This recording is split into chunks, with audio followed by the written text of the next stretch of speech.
वहीं मध्य प्रदेश और छत्तीसगढ़ में जहां पर पाकिस्तानी नागरिकों और अवैध बांग्लादेशियों पर शिकंजा लगातार कसता जा रहा है, तो वहीं जम्मू कश्मीर में हलचल भी तेज हो चली है। सेना आतंकियों के घरों को अब निशाना बना रही है, तो वहीं नौसेना अरब सागर में अपनी ताकत को दिखा रही है। पहलगाम हमले में सुरक्षा में चूक को लेकर भी सवाल उठने शुरू हो गए हैं, जिस पर सियासी बयानबाजी भी तेज हो चली है। इस रिपोर्ट के जरिए समझिए।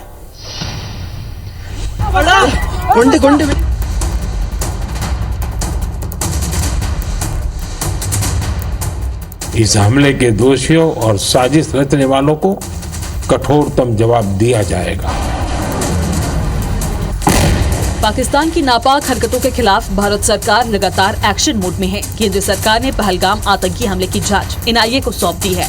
वहीं दूसरी तरफ जम्मू कश्मीर में सेना आतंकियों के घरों को बम से उड़ा रही है। पिछले 3 दिनों के दौरान सेना करीब 10 आतंकियों के घरों को जब्त कर चुकी है। पाकिस्तान पर दबाव बनाने के लिए भारतीय नौसेना ने अरब सागर में कई एंटीशिप मिसाइलें दागी। नौसेना का ये अभ्यास पिछले 3 दिन से जारी है। उधर प्रधानमंत्री नरेंद्र मोदी ने रविवार को अपने मन की बात कार्यक्रम में पहलगाम आतंकी हमले का जिक्र किया। प्रधानमंत्री ने देशवासियों से कहा कि कश्मीर में शांति लौट रही थी, जो आतंकियों को रास नहीं आई। मोदी ने भरोसा दिया कि पीड़ितों को न्याय मिलेगा, आतंकियों को सजा मिलेगी। दुनिया देख रही है, इस आतंकी हमले के बाद पूरा देश एक स्वर में बोल रहा है। इस जघन्य तरीके से किए गए आतंकी हमले की सबने कठोर निंदा की है। उन्होंने मृतकों के परिवारजनों के प्रति संवेदनाएं प्रकट की है। पूरा विश्व आतंकवाद के खिलाफ हमारी लड़ाई में 140 करोड़ भारतीयों के साथ खड़ा है। मैं पीड़ित परिवारों को फिर भरोसा देता हूं, उन्हें न्याय मिलेगा, न्याय मिलकर रहेगा। इस हमले के दोषियों और साजिश रचने वालों को कठोरतम जवाब दिया जाएगा।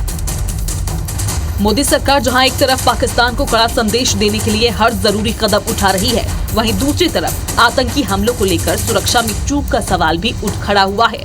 कांग्रेस महासचिव रणदीप सुरजेवाला ने एक्स पर लिखा, पहलगाम आतंकी हमले में खुफिया और सुरक्षा विफलताएं और भी पेचीदा हो गई हैं।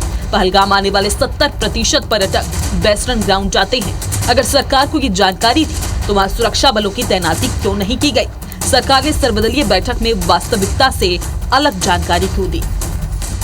कांग्रेस के आरोप पर बीजेपी ने भी पलटवार किया। देश की सुरक्षा और राष्ट्रीय हित के मुद्दे पर सियासत करने का आरोप लगाया।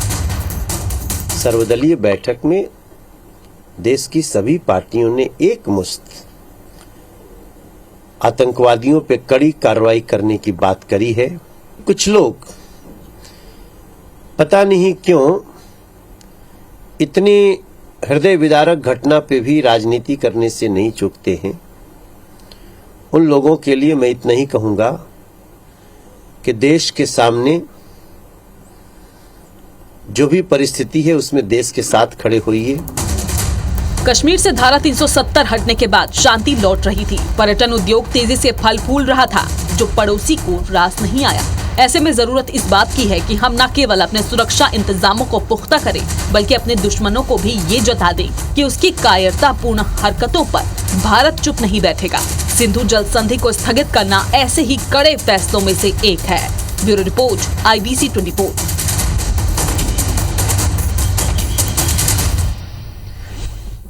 ऐसा नहीं है कि प्रधानमंत्री नरेंद्र मोदी ने सिर्फ मन की बात कार्यक्रम के जरिए ही संदेश अपना साफ दिया हो, बल्कि इससे पहले भी बिहार में एक सभा को संबोधित करते हुए उन्होंने अंग्रेजी और हिंदी में साफ तौर पे वैश्विक पटल पे यह संदेश दे दिया था कि भारत इस तरह के कायराना हमलों को बिल्कुल भी बर्दाश्त नहीं किया जाएगा। अगर आप आंख उठाकर देखेंगे तो हम उसका मुंह तोड़ जवाब भी देंगे।